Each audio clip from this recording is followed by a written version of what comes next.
अस्सलाम वालेकुम मेरे सारे वीरां नूं सारे दोस्तां नूं हर दिन दा आगाज़ होता है कि नई सुबह नाल एक नया पैगाम अज तुहाडे नाल ऐसा ही पैगाम ला कि मैं स्टंट ट्रेनिंग कर लग्या कि मेरे भाईओ मैं जो स्टंट ट्रेनिंग करना पहले तो अलहमदुल्ला वजू करके अपना जोड़ा भी है तो अपनी जो कोई भी गए दुआ वगैरह पढ़ते मैं अपनी ट्रेनिंग करता हूँ। दूसरी गल है कि मेरा चैनल सबसक्राइब शुरू करने तो पहला मेरा चैनल जरूर सबसक्राइब कर देना इंशाल्लाह नेक्स्ट वीडियो हर रोज़ मेरी नवी वीडियो मिलती रहेगी। तो गल है कि मैं अज की वीडियो का आगाज़ कर लग्या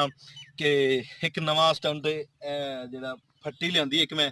फट्टी दिखा सकता मेरा कैमरामैन तो ये फट्टी मैं अपनी इत्थे रखा तो उतों बाइक गुजारनी है। ठीक है, ये देखना किन्ना को मुश्किल होंगे कि पहली दफ़ा कर लग्या तो ये वाला स्टंट बाकी तो हर वारी मैं खतरनाक स्टंट करता रहना लेकिन यह स्टंट पहला देखते रहना तो इंशाल्लाह मैं तुहानू दिखाना कि एक किस कि मैं जो देखो तो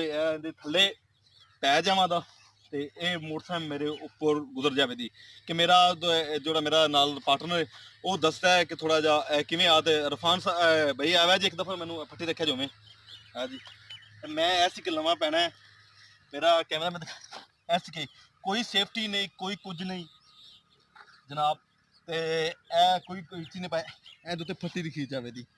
ते फट्टी खींचने तो बाद ऐसी कि मोटरसाइकिल आवे दा मैं ऐसी कि न्यूट्रल पे आवां दा तो जनाब इस तरीके हाँ ऐसी कि ट्रेनिंग करने तो पहला एक कोई सोच लिया है भाई कि कोई भी इस तरह जिन्ना तक थोड़ी प्रैक्टिस थोड़ी रोज़मर्रा का कि प्रैक्टिस इन्नी होनी चाहिए कि तुम इस चीज़ को बर्दाश्त कर सको पता लगे तुम कदे इन बारे कुछ चीज़ा खुराक के बारे खानी होंगी है वो दोनों इंशाल्लाह नेक्स्ट अगली वीडियो तो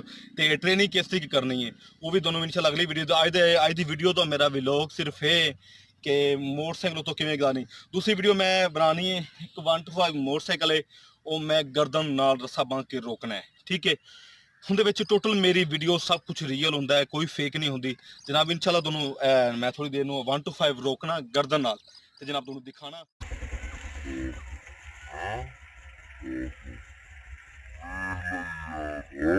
ठीक है शुरू हो